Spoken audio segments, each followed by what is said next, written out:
one of the things you'll discover about me through the weeks and months and years being here is I love words.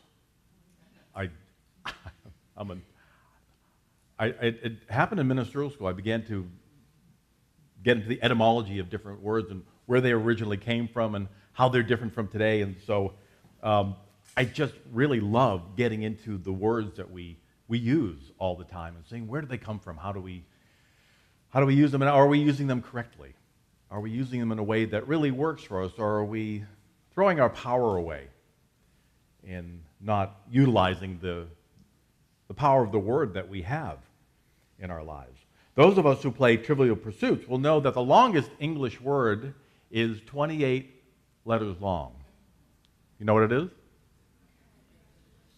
Anti-disestablishmentarianism. What does it mean? What it really means is it's the belief that opposes removing the ties from church and state, which is why it has not come up in your conversation lately. Especially here in the Pacific Northwest, it's not really an issue that we talk about a lot here. To make it longer, one could say that living your life here in Washington is non-anti-disestablishmentarianistically living. But that would be gilding the lily a little bit. Scientists have coined a word for the largest human protein that is composed of more than 189,000 letters. And it takes 3.5 hours to pronounce it. You can see it on YouTube if you have not got a life. And you have a few hours to kill to watch this man sit there and read this word. But that word isn't in the dictionary, and it was created to be ridiculously long, so it doesn't really count by the word experts. The biggest English words we have are pseudo-hypoparathyroidism, which has something to do with the thyroid. Pseudo meaning kind of, sort of. We have pneumono-ultramicroscopic syllovolcanic coniosis, which is a disease you get by breathing in volcanic ash, which we affirm won't happen here with Mount you-know-who. The longest legitimate word replacing anti-disestablishmentarianism, according to the Oxford Dictionary, is my title today. Can we put that bucket back on the screen for a moment, just so people can take a look and see what are you talking about? Is it up there? Oh, hello. Thank you. I'm sorry. I didn't tell them I was doing this, but I just wanted you to see the word. PowerPoint. PowerPoint is not the longest word, and no, we don't have it. Oh, that's okay. There it is at the very top there. Floccinaucinihilipilification. Oh, there it is. Okay. Floccinaucinihilipilification took me 3 hours to learn, and another hour to say the whole thing without taking a breath or having a break. Floccinaucinihilipilification. Together? What does it mean? Well, it means to esteem something or someone as worthless. I know, such a big word for such a little concept. So using it in a sentence, you would say, well, when it comes to housework, my new husband suffers from floccinaucinihilipilification, which is another word of saying my husband's a slug. Again, it's an awfully big word when you use something a little smaller. But while big words sound very impressive because they're difficult to say, often it's the smallest words that are the hardest to work with spiritually. They're more difficult to express. Even though we think we know what they mean, we often have a hard time using them in our lives. The biggest and most difficult word in the English language is love. What is it? We all say we want it, we think we are using it, we think we're in love or we're loving, but are we really? And being a very misunderstood word, I went to the dictionary, and it was no help whatsoever. Here's what the dictionary said about love: a profoundly tender, passionate affection for another person. Also, a feeling of warm personal attachment or deep affection, as for a parent, child, or friend. Sexual passion or desire, a term of endearment, as in, would you like to see a movie, love? It's obviously a British dictionary. So what they're saying is love is a chemical reaction that varies in different people depending on what you're talking about or where you are. Not helpful. So I went to Charles Fillmore, our co-founder here at Unity, who defined love as the pure essence of being that binds together the whole human family, the inner quality that sees good everywhere and in everybody. Love is a great harmonizer and healer that adjusts all misunderstandings and makes your life happy, healthy, harmonious, and free. Okay. Better than the Oxford. But still, how do I use that? What's that all about? How does it work? Well, years ago, I had a boss who was nearly impossible to deal with. Nothing with her was ever right with anything or anybody. Always blaming everybody else for what she had created. She was Floccinaucinihilipilification in the flesh. Anybody ever have a boss like that? Yeah. They're so difficult to deal with, aren't they? Now, at that time, I was a fairly new truth student. I was using the principles as well as I could. And what came to me was, here's an opportunity to use love with this woman. And I decided I'm going to love her.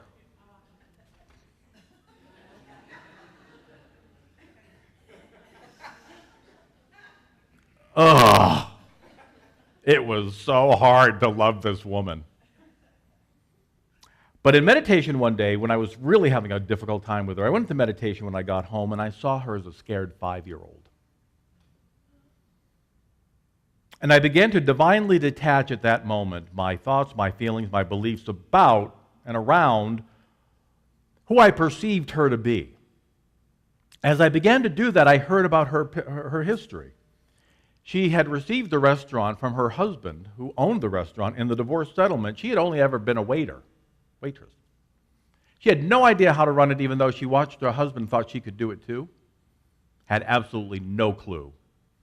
So she was driving the restaurant into the ground and everybody else with her. But I began to see her as somebody who was dealing in fear. And it wasn't really about me or anybody else. It was about her own stuff. So she was afraid. She was living her life dwelling in fear, and everybody around her was not helping her in her own mind to do what she needed to do to live for her and for her son. So she began to lash out at whatever was appearing to be a threat. As I began to bless her and see her as safe and prosperous and in love, I also began to stop triangulating with the other employees about her. You know what happened? She miraculously changed. Because I miraculously changed. I changed my mind. I changed how I saw her. I saw her as a child of God, and she became what I knew about her. Only to me. She was still awful with other people. But with me, our relationship changed because I changed my relationship first. I could kid her. She actually looked kind of shocked the first time I did it. And then she smiled and laughed, and she saw I was somebody that could be trusted. The change I want to see in my life begins with the change that I'm willing to make in my heart first. To change your life, to change my life, I have to change what's in here. I have to perceive differently than what has been the truth of my life. So am I willing to love an unlovable boss or employee? Am I willing to bless that snarky sales clerk who would rather be anywhere else, who could care less about me or the job? Am I willing to let my family be who they are, even if I have to do it from a safe distance? I love you, but I love you from here because it's not working for me here at the moment. Am I willing to lovingly discuss my needs with a Floccinaucinihilipilificated spouse who doesn't seem to be on the same page that I am? Am I willing to let go of a belief system that sees others as out to get me, or not willing to cooperate with me at the very least, rather than knowing this person is doing the best they can with what they're working with at the moment? In my counseling with couples, the major problem that often happens is the easiest one to take care of. How often do you tell the people in your life, I love you? Probably not enough. None of us do. The lack of sharing on a heart level is why these couples came to see me, because they drifted apart and they didn't know how to bring it back together again. How do we do that? How do you do that when you love somebody but you don't know where they are? They're right in front of you, but they're somewhere else. If you're not used to opening yourself up and being vulnerable, that could be really difficult. But if you want love to thrive and survive, we have to do that. You have to open yourself up, open your heart to your authentic self, and be who you are. If you're not communicating with your partner, your spouse, your boyfriend or girlfriend, you can't expect the other person to guess what is going on in your mind or heart. It's one of the worst things to say, well, if you don't know, if I don't know, you should tell me, and then we can work through it. Sometimes I'll ask each of the couple, or a friend or parent, a child, to share 3 things they love with the other person, they love about the other person, that drew you to them originally or initially. I'm not kidding. 9 out of 10 times, the other person has never heard at least one of them. I did not know that. Why not? These are the people we're closest to. We haven't told them. This is why I love you. This is what drew me to you. The very people we say we love often don't know it. A wise author wrote, loving others is a commitment to holding a high vision of them, even as time and familiarity take their toll. So even more, as the longer we're together, the more we have to share and communicate the love that is actually there and not take each other for granted. We forget to see the marvelously, miraculously divine individual within each of the people that we love. There's Tom, there's Stella, there's Mama. They're there forever, and you just expect it will continue. We keep forgetting that this astonishing person in front of you is God in the flesh. The person sitting next to you is God. You're sitting next to God now. How very cool is that? God was sitting next to me this morning. Her haircut was a little odd, but she was sitting right next to me today.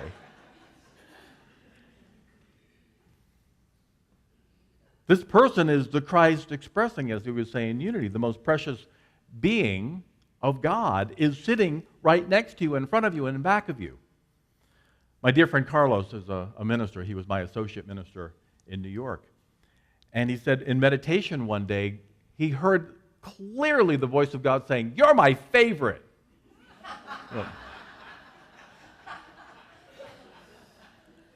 And in his mind he said, "But God, there are billions of us."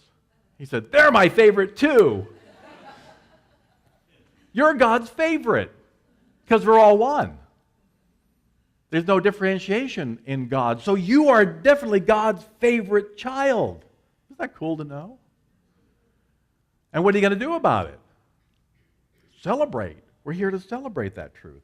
If, as John 1 says, God is love and we are creations of spirit, then we are the love of God, godlings, if you will, in the flesh. You are walking, living, breathing God, and we forgot about that. If we're the love of God in action, we have to be the love of God in action and share that as much as possible. Before that can happen, though, you and I have to clearly see that to be the truth of who we are. That you are divinely wonderful, beautiful, powerful, compassionate, perfect, love itself. Now, perfect doesn't mean flawless. It means complete. You are perfect means there's nothing missing. in you. You've got everything that you need right here within you. We all have things we're working on. That's why we came to the planet. So we are not perfect in expression yet, but we are perfect within right now. If you cannot acknowledge that you deserve all the good of God at this very moment, simply because you are a child of God, that you don't have to earn and strain your way through life to get whatever good you can, all the abundance of love, of joy, success, health, and fun the universe has waiting for you, then there's where the work lies. In remembering I am this powerful, wonderful, perfect being. I just have to remember it and act as if I am. The great metaphysician RuPaul says, if you can't love yourself, how the hell are you going to love anybody else? Or expect them to love you? Another issue that I counsel others about all the time is the lack of available mate. There's nobody here. There's nobody around. I can't seem to find anybody to fall in love with. Who's having that challenge right now? Liars, all of you. One person went, and 20 others going, I want to put my hand up, but I'm not going to. So I want you to ask yourself a question. If you are looking for a mate right now, ask yourself, would I date me? Oh. Such laughter. Would I bring me home to my family? And what would they think? Would I want to make love to me? Would I want to marry me? You're so quiet. It's like a few years ago, I asked a woman all these questions. She burst into tears. I'm not kidding. She burst into tears. She says, "Oh my God, no!" She was so devastated by the realization that she would not mate, marry, or introduce her family to herself. We have to fall in love with these gorgeous God beings that we are if we want other people to fall in love with us too. That's the basic truth. If you don't love yourself, if you don't think that you're absolutely wonderful and gorgeous and hot, who's going to? Did you ever see those? It was wonderful. It was on YouTube for a while, a few years ago. The Dove beauty sketches they did. They had 4 women describe their looks to a forensic artist from behind a curtain. The guy couldn't see them. He just drew based on their descriptions of themselves. Fat face, crow's feet, big jaw, so on and so forth. He drew just from what they said. And then they had women chat with strangers for a few minutes, and then the strangers described the women to the artist, who then drew the women again, but from a stranger's perspective. The stranger's descriptions looked much more like the women than the women's own descriptions of themselves. One woman was rather in shock when she saw the 2 sketches side by side. She said, "I guess I have some work to do." We all do. That's why we're here on the planet. How do you describe yourself? Would it be in the negative or the positive? Between birth and death, we have love. That's the goal. The parenthesis in eternity, Joel Goldsmith calls it. In between is filled with love and joy and celebration for who we are and for those that we are with. Remember the first week I was here, I shared with you that there's a writing in the Talmud that said, when you go to the other side, you're going to be asked how much joy you had, how much love, how much celebrating you did while you were here, and if you didn't, you had to answer for it. What would your answer be?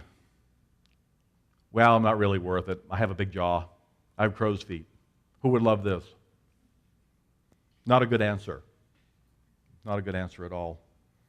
Oscar Wilde said, to love oneself is the beginning of a lifelong romance. Isn't that wonderful? And it's true. So how do we do this? How do I begin to love myself? Where do I even begin with this idea? When I've heard my whole life that to love myself is selfish, that it's just wrong to love yourself. Who do you think you are? It's necessary to love oneself. It's not selfish. It's the beginning of life, to know that I deserve the good. And when I know I deserve the good, then I know that you deserve the good, because we are truly all one. So here's the first step. Forgive those others who spoke untruth about you. You took what they said, what another person said about you, and you made it your own. You made it the truth of you. The truth is, they weren't even talking about you. They were talking about themselves. They were projecting their stuff onto you, and you took it as gospel truth. They were talking about themselves and using you as a soundboard, or using you physically or whatever way to work out their own fears and stuff. You were and you are a blameless, beautiful creation of spirit who was talked out of loving yourself by people who did not love themselves. Very simple. My mom was told every week of her life, she was adopted at 5, and she was told every week by her adopted mother, we're going to send you back to the orphanage if you don't behave.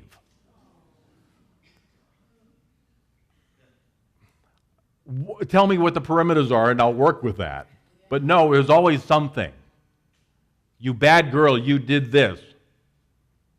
If you do that again, you're being sent back. So my mom grew up.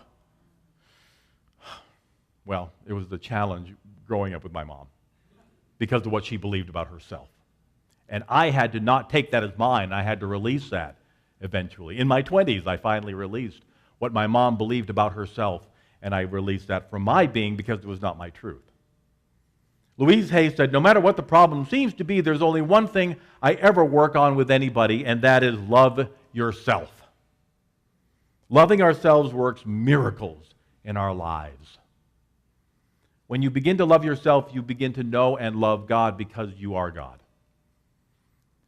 Not the ego self, not this personality quirky thing. That's not you. That's just something we're projecting because of a belief. But the true you is inside of you, eternal being that never was born and will never die. The God self of who you are. When Jesus was asked, what's the most important teaching of all Scriptures? Love God, love your neighbor, love yourself. Everything else is commentary. If you got that, you don't need the book because you already got the book inside of you. You've already got the gospel within you. Love, love, love. That's it. As we do the work of forgiving ourselves, we have to forgive ourselves. That can be harder sometimes. Forgive ourselves for anything we've done in the past. We did the best we could with what we were working with. So you've got to let yourself off the hook and say, that was a learning experience, and now I move forward with that knowledge for making my life better. You've never done anything that can keep the love of God from you.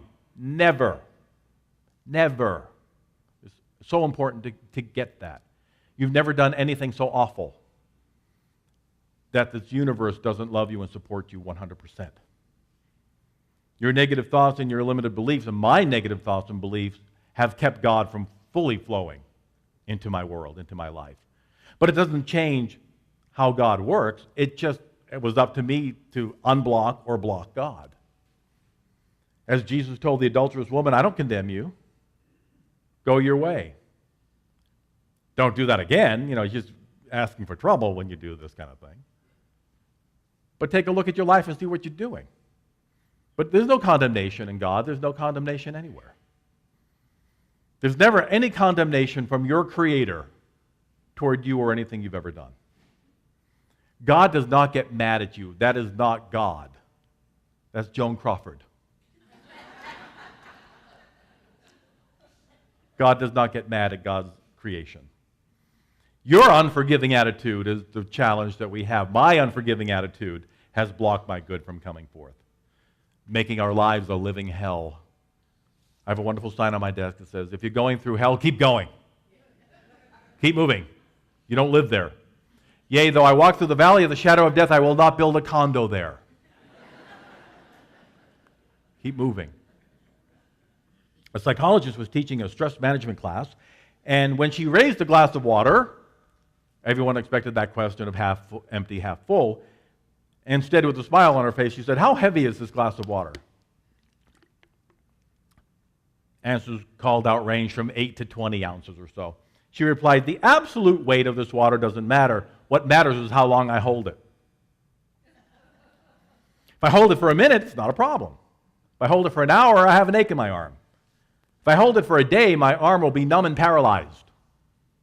In each case, the weight of the water doesn't change, but the longer I hold it, the heavier it becomes. That is what self-condemnation is. Holding a weight in your heart becomes heavier and heavier and heavier with each passing year. Are you willing to let it go? Are you willing to let go all of that self-condemnation and playing over and over and over your childhood and early life and everything that didn't work? Let it go. It was a learning experience. It was a teacher for you to remember your power, that you could do it in a different way.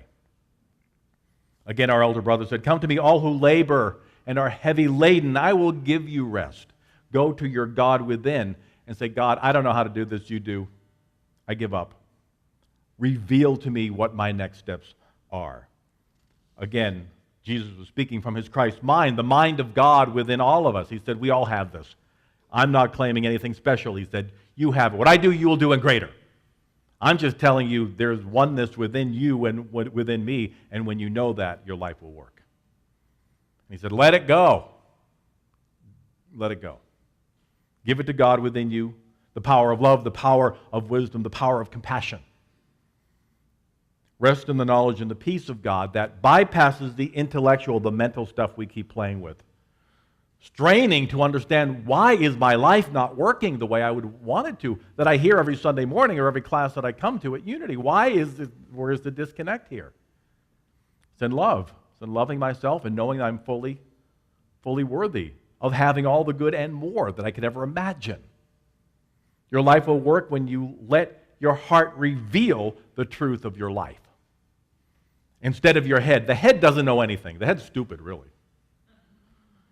It just sees what's going on outside. It tries to make the connection. It tries to add it all up, and it gets it totally wrong. Your heart knows the truth. Your heart knows why you came here, and your heart knows how to get it, how to get there. Love is the power of God in action, not an intellectual exercise. A teacher in an adult education writing class told her students, I want you to write, I love you in 25 words or less without using the words, I love you. So she gave them 15 minutes, but a woman in the class spent about 10 minutes looking at the ceiling, wriggling in her seat, chewing on her pencil. She was racking her brain for the answer, and it wasn't coming. She finally went to her heart, and it hit her. The last 5 minutes she wrote frantically, and then she read the results to the class. She wrote 3 sentences. Here is, I love you in 25 words or less. I've seen worse hairdos than that, honey. Those cookies are hardly burnt at all. Here's my favorite. You look tired. Come here. I'll rub your feet. Oh. Love in action. So that's part 1, forgiving ourselves and forgiving others. Now, part 2, we came here knowing that we're fully human, fully divine.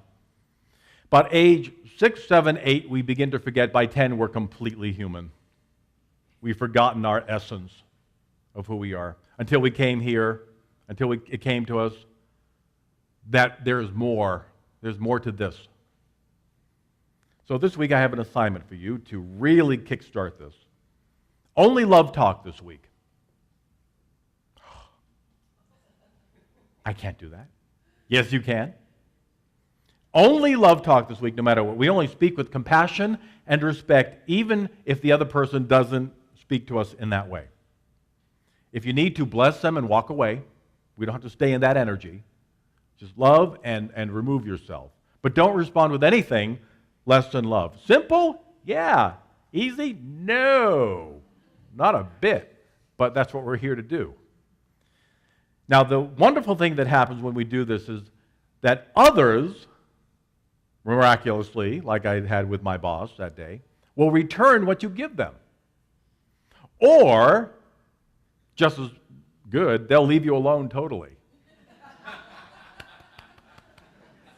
They'll just disappear from your consciousness like, oh. As our elder brother said, loose them and let them go. Shake your sandals and move on. If you're willing to release negativity, the universe will then bring to you those who are loving and joyful and powerful and creative and kind and just the kind of people that we want to be around. It's only a week. I'll ask you next week how it went. At the end of next week, you can be your old cranky self you want to be. But you don't have to be. You can actually take that as your new self. Say, I really like this self, and I like the people I'm drawing to me now. And so the second assignment is really simple. At brunch later or at dinner, if you're a couple, you're a partner, boyfriend, girlfriend, whatever it might be, or even parent, child, family, I want you to tell each other 3 things you love about each other. Tell the 3 things that I always tell my couples who are in counseling. What 3 things drew me to you? It's going to be a surprise what you hear. As Swami Vivekananda shared, with the love of God will come the love of everyone in the universe. When the soul acquires the bliss of this supreme love, it also begins to see God in everything. Our hearts will thus become an eternal fountain of love. Or as Bishop Spong would say, when we love wastefully, there'll be more than enough love left over for you to do whatever you need to do.